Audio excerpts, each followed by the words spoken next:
And we're live. Hey guys, welcome back to Critical African Thinkers. As you know, this is a place where we examine everything under the microscope of logic to ascertain what is most factual and logically consistent. So, as you can see, today's stream is going to be touching on a very quite a sensitive topic. Do African Americans have no culture?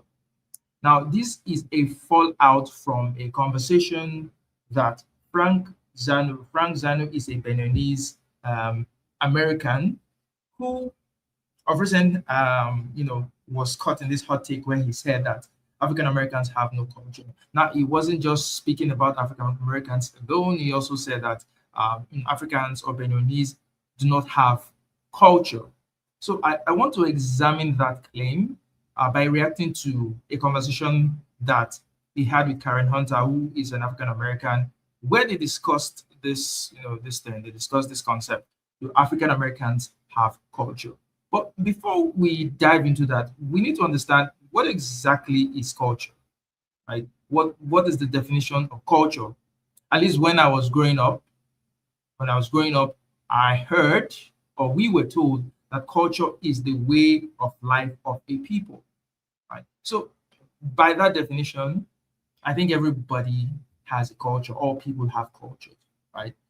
But from Google, it says that culture is the shared way of life of a group encompassing their beliefs, values, customs, arts, knowledge, laws, behaviors, and learned behavior that's passed down, and so on and so forth. So in my estimation, I believe that every group of people have culture. They have their belief system, they have their the knowledge system, they have everything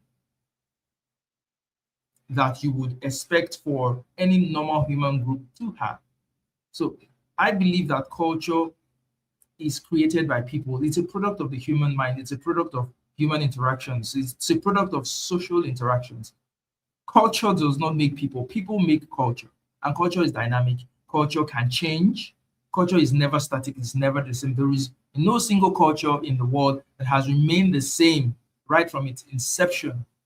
Culture takes from other cultures and becomes something else. Every culture you find in the world today is sort of a hybrid of different influences. Cultures come in contact with other cultures and then they take certain aspects of it. It's the way human societies have always been. It's the way human societies have always flourished, and they've always developed. So in terms of language, in terms of religion, in terms of different any aspect of culture that you want to think about, all human societies, their culture evolve and changes over time. So I don't believe that there are people who do not have culture. I think every group of people have culture. Now you could say there are certain aspects of some cultures that are not very productive. Now that's a valid thing to say, but to say people do not have a culture, I don't think I don't think it makes sense. But anyway, let's get into the conversation. I'll give my thoughts as we continue. Yeah. But I brought you here because of a comment you made, and I'm sure it was taken out of context. So I want to give you an opportunity to talk about it, and I want to play a clip from that interview, that discussion you had. Play it, Smith. African Americans in this country are the only groups. They have no culture. It depends on who you meet, where you meet them. But currently, there's not an African American culture? No. Yes, there is. What is it? Name two value systems in the African American culture. Value system? Yes. Name two taboos in the African American culture system. Name two traditions, by the way, in the African American culture system. There is no value for freedom if you don't understand what it is. The concept of free. You have to have a foundation on which it would balance when you ask for it. Civil right, they give it to you. You have no culture. Nancy, you've been here, born here. Why would you be surprised if I say African Americans don't have a culture? What, twerking? So anything but I feel like African American culture has definitely you say mainstream. No, you say the word, the African American culture. What is it? Okay, fine. Like hip hop, not hip hop. I mean, I don't want to. Yes, I feel like you haven't thought about it. It's fine. Don't make things up. I'm not making it up. Okay, I feel like then educate me. You feel. You should know. Okay. You were born and raised here. Bring it down, Smith. So please just confirm that you can hear me. I don't know if you can hear me, but I guess you can hear me anyway, because I can see some people online and no one has said yet they can hear me. So now Frank has made a couple of claims. What is their value system?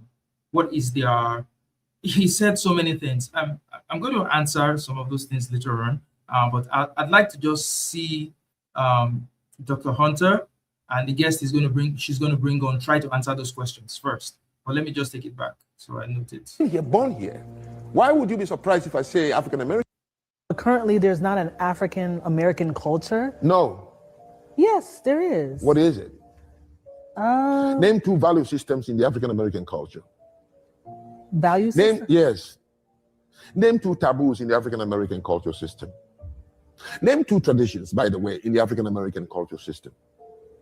There is no value for freedom if you don't understand what it is. The concept of free.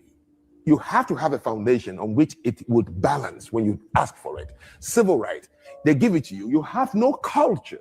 Nancy, you've been here, born here. Why would you be surprised if I say African Americans don't have a culture?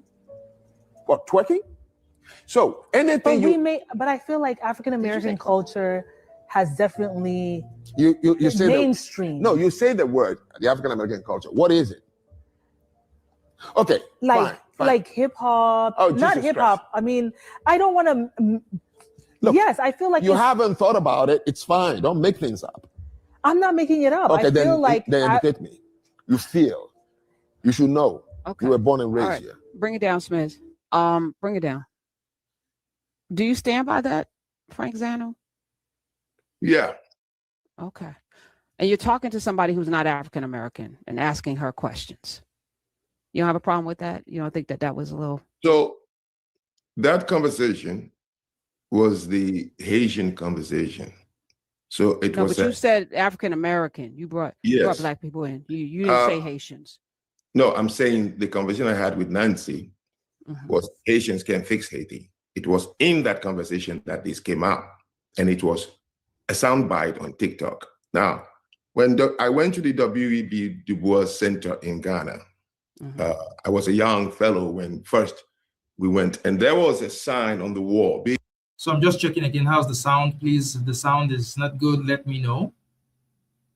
Big one. I don't know. Maybe a poet who wrote it, maybe Langston Hughes or something. I forgot. But they had it on the wall, and it said, "The problem and the pain of slavery was not the work they make us do. It is the fact that it took away our language, our culture, our history, our traditions, and that leaves a man like a tree with no roots." And it hit me. I wrote it down in my notebook. Now, when you listen to a lot of the writings about slavery, the first thing you hear, even in the United States, is about how our life, our culture, our language and history was taken away from us. This AI tool will create a stunning ebook direct from your content, whether it's a Microsoft Word document. So this is happening because I'm playing it live from her channel. Anyway, so let me just address a couple of things that Frank has said, right? Okay, they took away the culture, they took away the language of African Americans, enslaved Africans in America. Therefore, they have no culture. Therefore, they have no language. It makes absolutely no sense. Do African Americans, do they converse today? During the time of slavery, were they conversing? What were they conversing in? Certainly a language.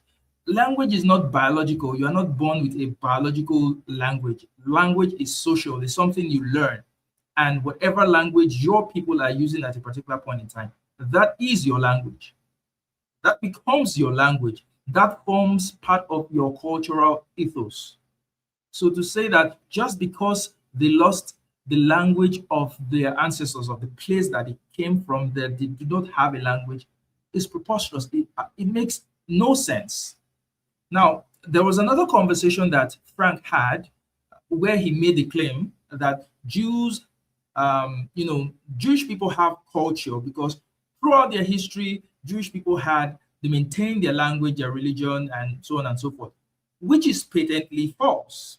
Now this would even come to, try to disprove the point that he makes about, a people need to have a specific language for them to be regarded as having a culture. Jewish people all over the world before the last century spoke different languages, had different cultures. What tied them together mostly was the religious aspect of their, of their existence, of their being. Those in Europe were speaking. They were speaking. Yiddish. They were speaking Yiddish.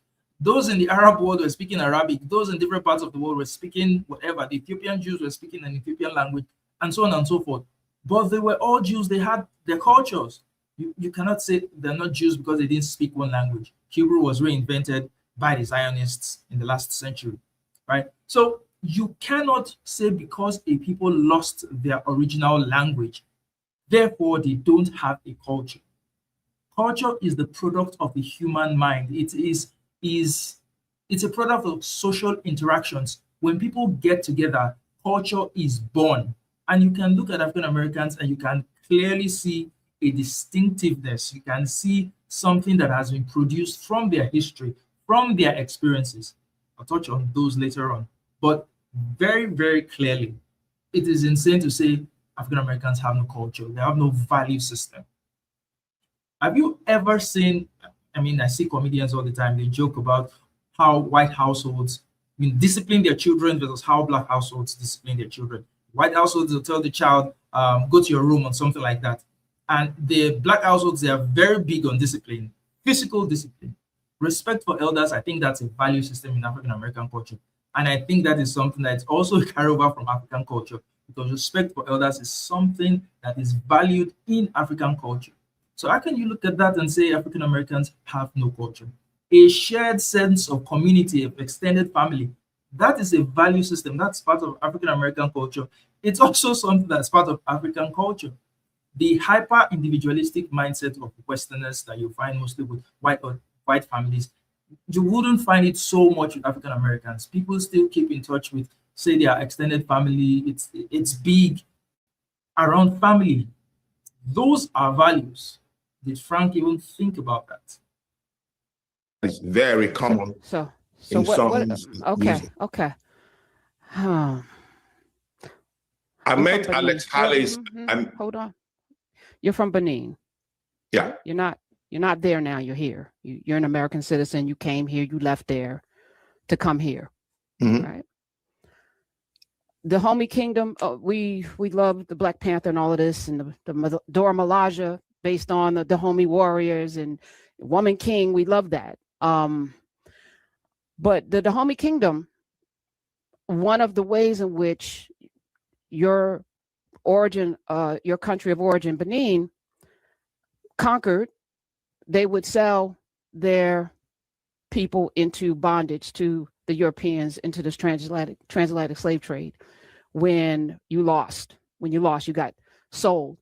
And every year, you got 333,000 pounds sterling for black bodies to be sold into the transatlantic slave trade, which would be worth about $16.7 million annually every single year.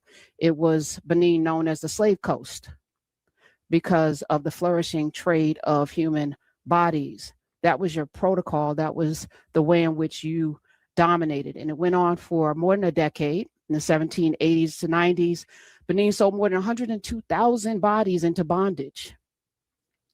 So epigenetically, one could argue, Frank Zanu, that part of your way of knowing is to sell out your people. One could argue that. Maybe that's in your epigenetics, because to me, to say something so boldly that Black people have no culture with no references, and you're talking to somebody that's not Black, you're talking to somebody who clearly wasn't educated enough, you're throwing questions at her, give us two things, two values. Well, I can give you 15, I'm gonna give you more, but family and integrity. And we don't really do well with sellouts. That's another Black cultural value. But I was looking at that and I was saying, wow. And which is, these 2 points that she just mentioned. I think I mentioned that earlier. Very, very, very, very, very, very true. Family and integrity. I think African Americans care very much about their family. And I think African Americans have a very strong sense of social justice.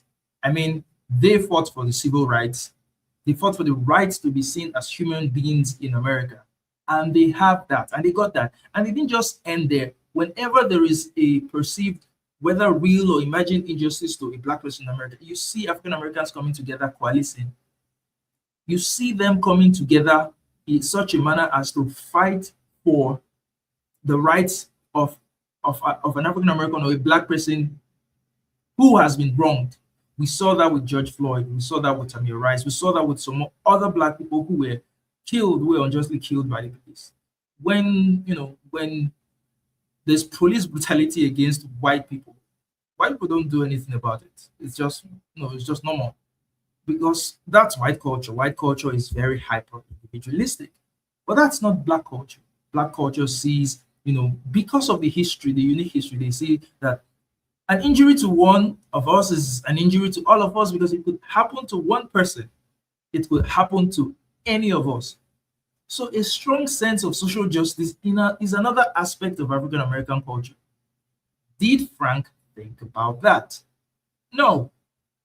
And you stand by it. So you still stand by Black people have no culture?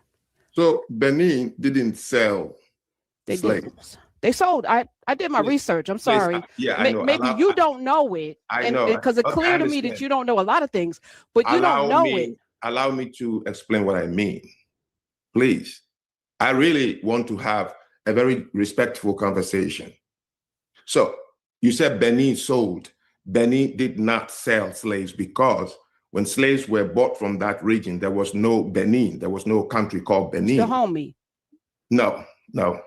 Okay. Well, it's the same landmass, correct? Same people? No, at all. They have nothing in common. Please allow me. The place that became called Dahomey was at independence. I learned that ChatGPT works best with detailed prompts, but I hate typing them. So instead, The place you're calling Benin was not there. Dahomey was not there during slavery. What was there were tribes. Agbome, the women warriors you mentioned, they are not from Dahomey or from Benin. They are from only one tribe called the Agbome tribe. That region had about 52 different, distinct tribes. Only one of them captured slaves from either the Aja, the Yoruba, the Bana, or the Nagongo areas and sold. They didn't sell their people. An example, if there is a war in, let's say, Asia or in Europe, Italians captured Portuguese or Spanish and English and sold them to the Chinese. They haven't sold their own people, even though the Caucasians who live in a region. So the slaves sold were only sold by Agbome tribe. Right. Way before it became Dahomey as a republic that forced 52 different tribes to come together by the French and call the place Dahomey. The people, the other 51 tribes that are now part of the country called Benin, including Agbome, they all, including my father's tribe, we hate the Agbomens because we know they capture people and they sell them. So that is a correction I want to make. So saying Benin, right. But you're actually making my point that. All right. So let's take what Frank is saying to be true, right? We could also fact check that. He's probably right in what he just said. But that's a distinction without a difference, because ultimately Africans sold other Africans. There are always going to be the different levels of distinctions. Even within that tribe, it might not be every clan within that tribe that did that thing. It might be some specific clans within that tribe that sold people. Even within that clan, it might not be every family that sold people. It might be specific families that sold people. Even within that family itself, it might not be everyone within that family that sold people. So you could break this down to the minutest level of analysis you want to get, to the point that you have to hold specific people, specific individuals responsible by this logic. The point is, Africans sold other Africans, whether they were from a certain tribe or from another tribe. It's, it's a distinction without a difference. It is that notion that somehow you are not part of, when I talk about Black culture, it is the oneness. It is the understanding that we may be something torn and new, but we are in this thing together, that got to begin with, that got to begin with. And for you to come here and to make that somehow we don't have culture because of your lack of knowledge of what culture is. What I'm saying, as science says, when you buy slaves, the danger of buying slaves is you rob them of their culture. That is, of course, a fact, Okay, I'm gonna bring in, because I'm very clear. Well, thank God for the fact that human beings are very adaptable and human beings can come up with things. If you rob people of their culture, they are going to come up with a culture. They are going to create a culture. That's how human beings function. Whenever you have a group of people, you could take a random group of people today. You could take them from anywhere. You can take some Chinese people, some African American people, some Nigerians, some English people, put them on an island, isolate them in an island. They're going to create a unique culture, a culture that is unique to that group of people. If you stripped them of everything, people are still going to create culture, because culture is a product of the human mind. People are not products of culture. Ultimately, culture is a product of the human mind, of social interactions. So this point doesn't make any sense. Yes, they couldn't speak their local languages anymore, but they could still communicate. Today, I would say English is the language of African Americans. It is the language of African Americans. Are you going to say African Americans don't have a language? Well, that's how history has always been. There are many people that have been absorbed into other people's, whose cultures have been absorbed into other people's cultures. Look at North Africa, for example. Most of those countries that call themselves Arab, Egypt, Algeria, Morocco, name those. Historically, they were never Arabs. These people had their identity, they had their language, they had their culture. But today, they identify as Arab. They speak the Arabic language. If you go to Sudan, you see Black people calling themselves Arabs because of the cultural influence of the Arabs. So are you going to say people in Nigeria today don't have a culture because they don't speak the language that their ancestors probably spoke like 1,000 years ago? Or they probably don't dress the same way the ancestors did like 1,000 years ago, or they don't keep the same religious practices as then? No, you're not going to say that. Culture is dynamic, culture changes. It's in reference to a specific point in time. Whatever culture you're having here, whatever culture you're having at any point in time can change tomorrow. And it can be as a result of, borrowing from other cultures, coming into contact with other cultures, or just a natural evolution of things. That I'm not a historian, so I'm not going to speak on things I do not know. I'm going to invite everybody who is not a historian. If you read some things, or you went down YouTube rabbit hole, you are not an expert. You have not lived your life studying this. And I'm going to invite you to stop talking about things you don't know. But in the meantime, I'm going to You haven't said something I don't know. That's the point. What is it I don't know? I believe that Black people don't have culture. You believe that Black people don't have culture. But I'm asking you to explain to me. I'm going to actually uprooted you from your original habitat, and they took everything away from you. What is wrong to say these people's culture have been taken away from them? Mm-hmm. I don't understand. Okay, well, I'm going to actually bring somebody in who knows more about this than I do. Okay, so before the other guy comes in, right? This idea of original, the truth is we're all migrants at a certain point in time. We are all migrants. Nobody sprouted from the earth. Nobody sprouted from the earth. From biblical analysis, from scientific analysis, all human beings had one point of origin, and we dispersed to different parts of the world. And I can tell you, for example, Frank, going 1,000 years ago, your ancestors are not speaking the same language. Going 1,000 years back, their customs are certainly not what they are today. And I am very certain that your ancestors today where they are was not where they were. So people get uprooted all the time by virtue of just natural forces or by virtue of external forces, colonization, and so on and so forth. So that point still doesn't make sense to me. Studies Africa, who studies Black history, who teaches at Clark Atlanta. So we're going to bring in Dr. Daniel Black when we come back. Frank Zanu is here. He's made a statement before the break in quoting W.B. Du Bois, who's he has a whole center in Ghana and Accra. There was a quote there that you quoted, and you went on a talk show, or you were on your own show, you invited somebody on and you said Black people have no culture. And I asked you, do you stand by that? And you said yes, because of that quote. So I thought it would be great to have somebody who actually teaches this to come on and inform all of us why that is. I said you were wrong, but you know, this is your view and your view can't be wrong, but why it's not helpful.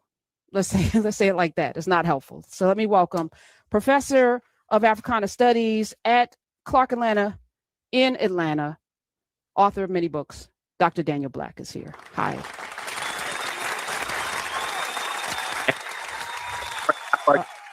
Uh-oh, your internet. Look at God. Go ahead. Wait a minute. Yes. Brother Frank, how are you, my brother? Doing very well. Thank you. Good. Very good. I first want to say that I am on here to enjoy a beautiful exchange. I am not at all on here to attack or to in any way incite rebellion. You know, I certainly believe in communication, as Karen does. I certainly believe in truth, like all three of us do. And, you know, we all believe in integrity. And I think it could be helpful if I can just offer this possibility, right? I think what could really, really, really, really help this dialogue is that there's a premise here that I think is problematic, but I don't think it's yours, Mr. Frank. I think it's what people have taught in the world. And most of us have taken it because it's just what historians have said. And that premise is this: when Africans were enslaved in Africa and scattered around the world, everything, all their culture, I think you were saying this a minute ago, was stripped from them. So before we continue this, let me just, so that I don't miss this point, because I really want to say this. Frank Zanu is not uncommon. His kind of thinking is not uncommon with many Africans, especially Africans in the diaspora. His sort of thinking. And I get where he's coming from. This guy obviously sees the dysfunction in African society back in Africa, and he clearly sees some things that he might see as a dysfunction in African American society, and he's trying to make sense of it. And the best explanation he could come up with is to say, oh, Africans have lost their culture. African Americans have lost their culture. That's why they are this way. That's why they are, you know, that's his thinking. He's trying to solve a problem, but his analysis, the modes of analysis that he's using is wrong. It's wrong. If you come to Africa, you will find people who talk like this. You say, Africans, we don't have any culture anymore. We don't have any culture. And later on, Frank is going to talk about the fact that part of the reason why Africa is the way it is today is because so many tribes were merged together, tribes who did not have a common language, so people don't have a sense of shared national identity. True, but nonsense also, because this ethnocentric idea of existence is a very, very recent one. If you go throughout history, all the empires, all the big empires of the world have always been multicultural, multi-ethnic. The Roman Empire, you had people from as far as Gaul and France, to people in Palestine, to people in Egypt. These people were all part of the Roman Empire. If you go to the Egyptian Empire, similarly, if you go to, in fact, I think the ruler, or the first ruler of the modern state of Israel, not Israel, of Egypt, the modern state of Egypt, Mohammed Pasha, was an Albanian, ethnic Albanian. They were all part of the, Ottoman Empire. which covered the Middle East, covered some part of Eastern Europe, and so on and so forth. There was always a mix. Even in Africa, the Benin Empire ruled over other peoples who were not, ethnic Benins. So this idea that if a people don't speak the same language, if they don't belong to the same ethnicity, they cannot cooperate, it's nonsense. Rather, we should be asking, how can we get people who speak different languages to cooperate? I mean, the US has made a very good example of how that multiculturalism can work. Because if it can't work in Africa, it shouldn't have worked in the US, where you had Italians, you had the British, you had the French, you have different European groups and then African groups coming together to create a country. It wouldn't have worked. So I just needed to get that out. That's the error. That's the error in this whole thing. Because a process cannot strip culture, the totality of culture, from a people. Culture sometimes is in the artifacts of what people have, but culture is also in the flesh. Anywhere a person goes, their culture goes with them. Pieces of that culture in the dance, it's in the body, in the language. We brought African languages to America because we spoke African languages in Africa. We were certainly denied speaking those languages after a while once we were enslaved. But those languages and the influences of those languages are still in our Black English tongues right now, right? So the premise here is that African people who were enslaved and taken from Africa lost all of Africa in the process of being enslaved. That's the error. Let's say yes. Let's say that happened. They lost all of Africa. They lost everything that they had from Africa. Doesn't mean they cannot have a culture, because the human beings, they'll literally create a culture for themselves, which they have done. We can see African American culture. Right. We can see African American culture in the language. I mean, Fred just put it in the chat.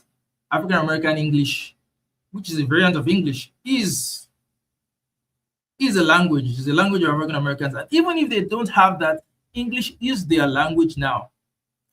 Frank said something about, he mentioned somewhere, maybe not in this stream, in some other stream, now, what is the language of Nigeria? If you go to Nigeria, you ask, what is the language of Nigeria? Because there are different tribes in Nigeria, so different people speak. Well, Pidgin English, for example, is a language that is commonly spoken by almost everybody. So yeah, that's a language that's common. English itself is very, very common. So that's a language. Just because it was bought by foreigners doesn't mean it cannot become the language of a people. Nigerian English is very distinct from standard English, or let me not say standard English.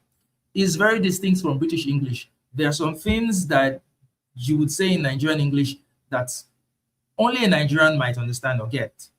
Doesn't make it wrong, but that's the language. So people can take things that were not theirs and they can domesticate it and make it theirs. They're going to add their sort of personal flavor to it to make it indigenous, make it their own. So even if everything about Africa was taken away from African Americans when they got to America, they would create a culture as they indeed have created.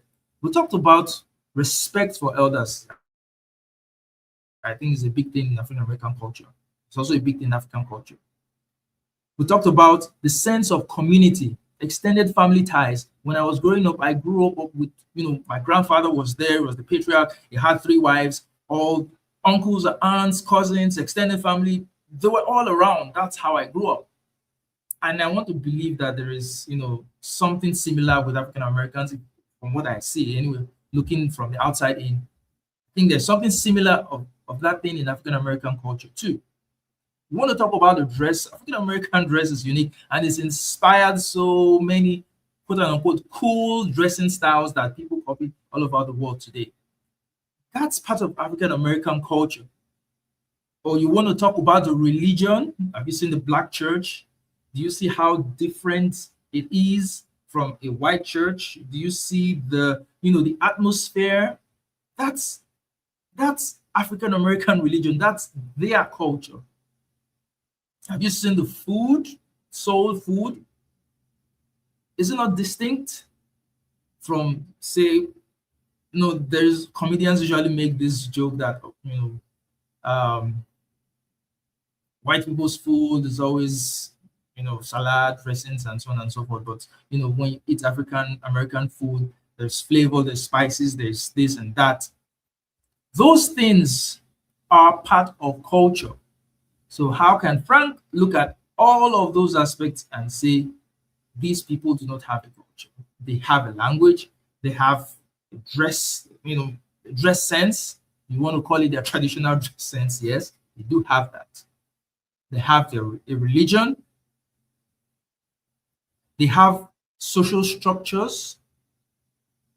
What is, I would say being disrespectful is, because he asked earlier, what's a taboo in African American culture? Being disrespectful to elders is a taboo. Anyway, let's continue.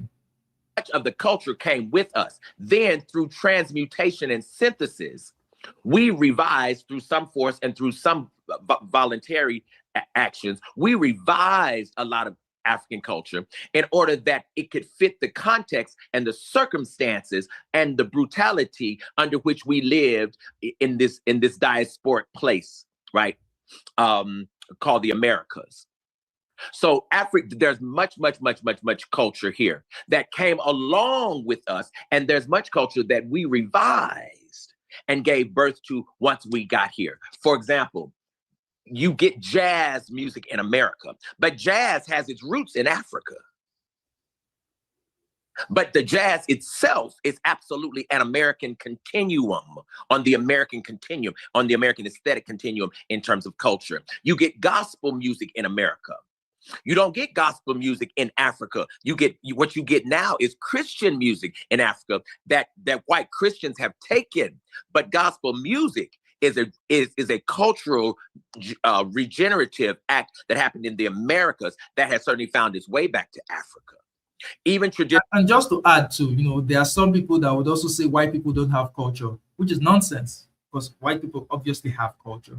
Their culture is so widely accepted that people don't see it as white culture, right? While there are also different distinct, distinct ethnicities might have their own niche, separate culture, the Germans, the Italians, and so on and so forth. I think that there is also a white culture in America. The thing is, any category of people are going to have a culture. If you look at America as a whole, I would say America has a culture. If you look at Nigeria, I would say Nigeria has a culture. I have seen many foreigners, when they talk about Nigerians, they say, they say this about Nigerians, they say that about Nigerians. Oh, Nigerians are industrials. Oh, Nigerians, the value education, and so on and so forth. So when you're saying that, what exactly are you referring to? Are you referring to a particular tribe in Nigeria? No, you're referring to the people as a collective. So you can break it down. Even families have their own distinct culture. Within a particular tribe, there are certain things that some families, they say, oh no, we don't do that in this family. So how small do you want to break it down to? There is an overarching culture. There are cultures within cultures.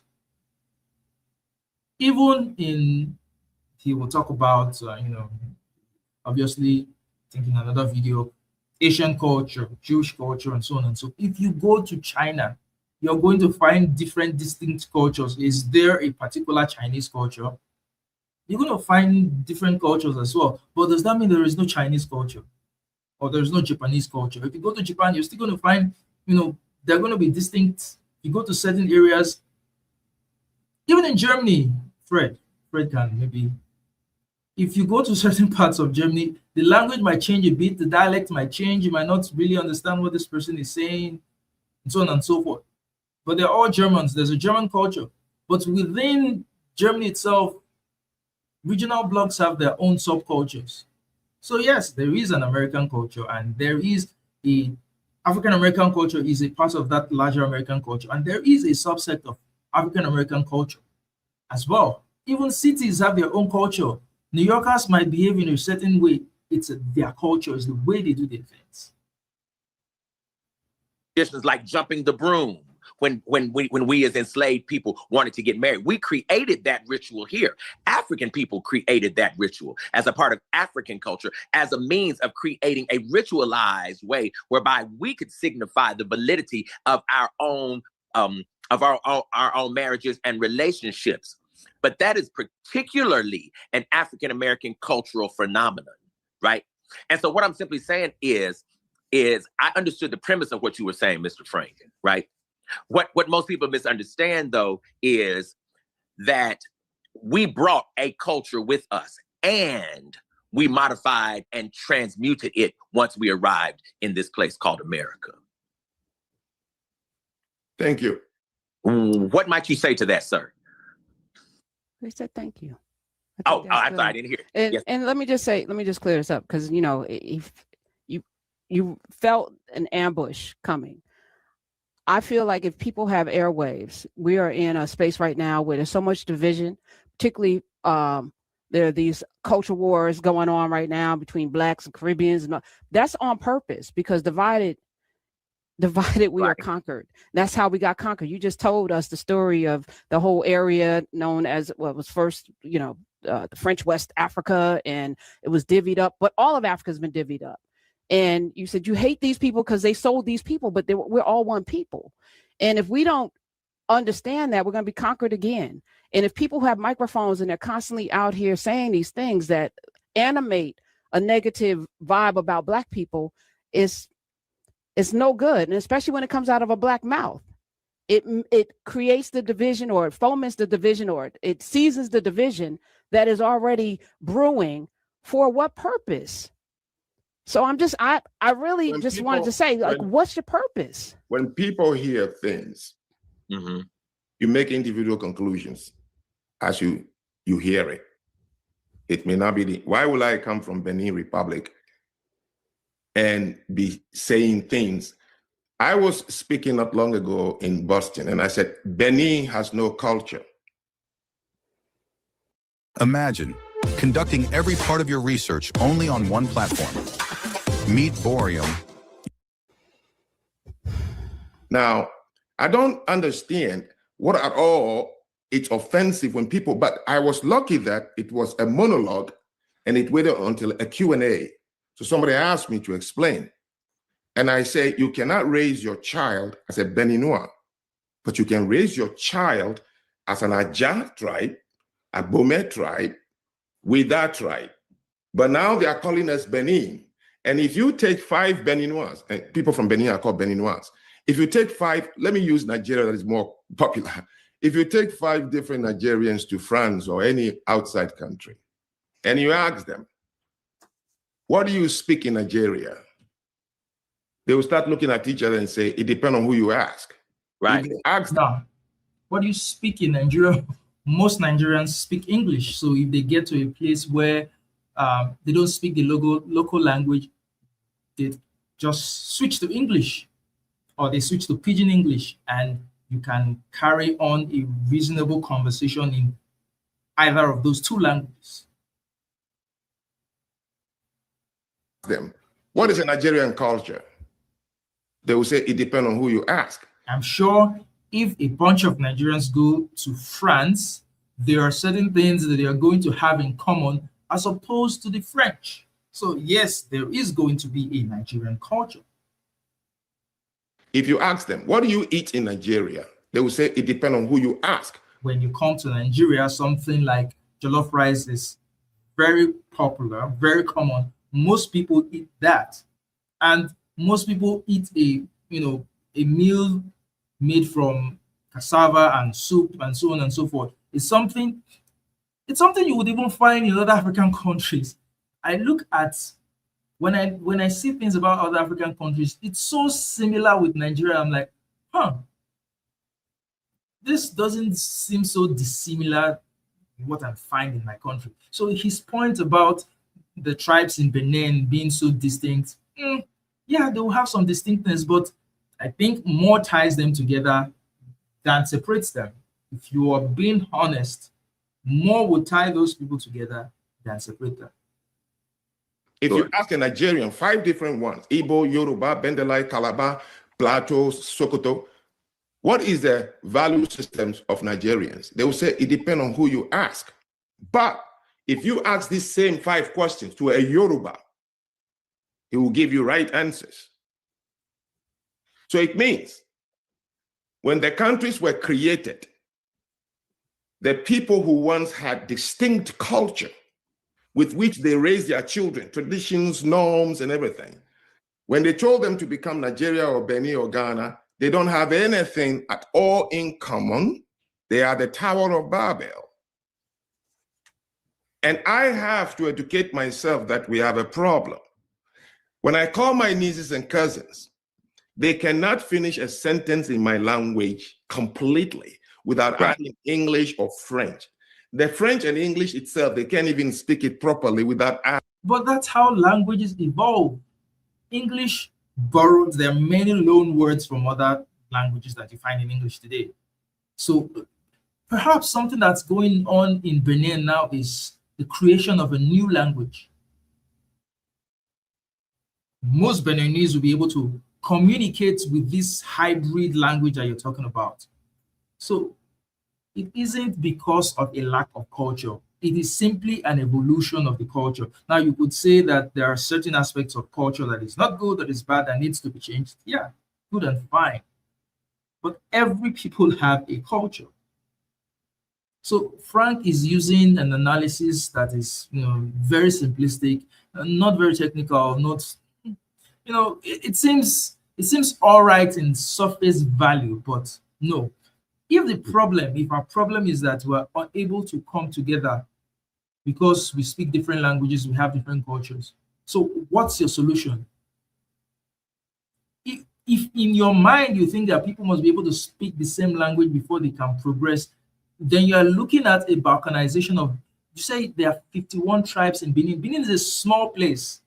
Benin is not as big as the city I currently live in, Lagos. It's a small place.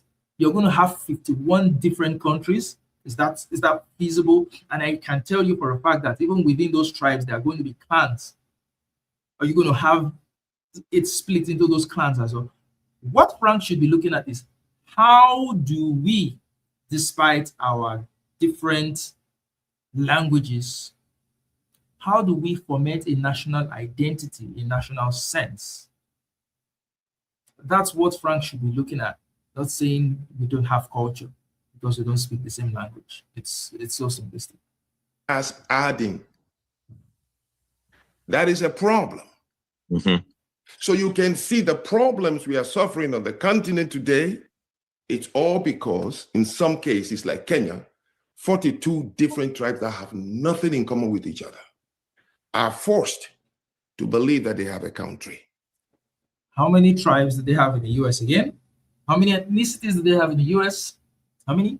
Want to count? I think you can literally find people from every piece of the earth in the US. Is it not a functional country? So what is Frank talking about? Anyway, I wouldn't be able to go much on this anymore. I think I've made most of the points that I needed to make. Right? I think that African Americans have culture.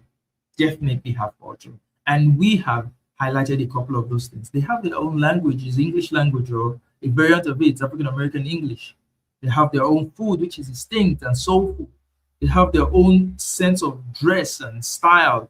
They have value systems such as respect for elders, a sense of community, shared community.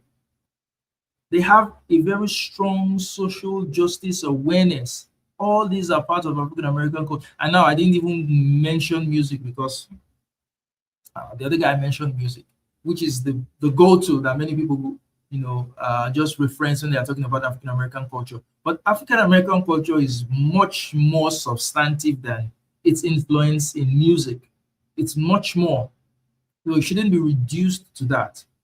So I just think that people should educate themselves more rather than just spew, uninformed shit because they think they have some bright idea. You have some bright idea, test it against what is.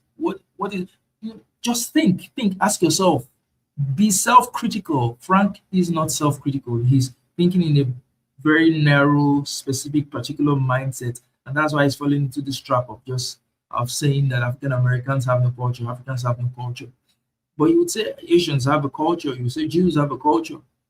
So what I think is happening to Frank is that he's looking at societies that he thinks are successful, or quote unquote cultures that he thinks are successful, and he believes that the reason they are successful is due to their culture.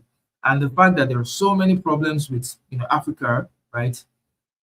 And some problems are still perceived with the African American community. Therefore, these people don't have a culture, that's why they're dysfunctional. That's his thought process, which is literally true. Anyway, guys, thank you for coming, Fred, Ogie, and every other person that joined the show today. Like, share, and subscribe, and I'll see you in another live stream. It's bye for now.